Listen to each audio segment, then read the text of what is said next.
بسم اللہ الرحمن الرحیم۔ السلام علیکم ورحمۃ اللہ وبرکاتہ۔ مفلس ترین انسان۔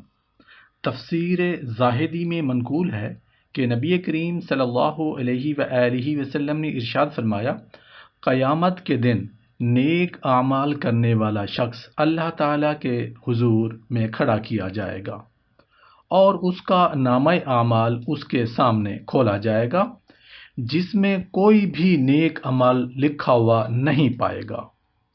وہ شخص کہے گا، یا اللہ تعالیٰ، یہ میرا نامہ اعمال نہیں ہے، میں نے دنیا میں بہت کچھ نیک عمل کیے اور اس نامہ اعمال میں ایک بھی نیکی نہیں ہے۔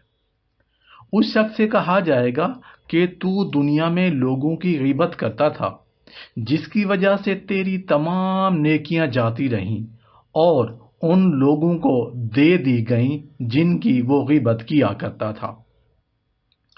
اس طرح ایک دوسرا شخص حضور الہی میں حاضر کیا جائے گا اور اس کے سامنے نامہ اعمال کھولا جائے گا، جس میں ایسی نیکیاں درج ہوں گی جو اس سے کبھی سرزد نہیں، یعنی اس نے ایسی نیکیاں کبھی کی بھی نہیں ہوں گی۔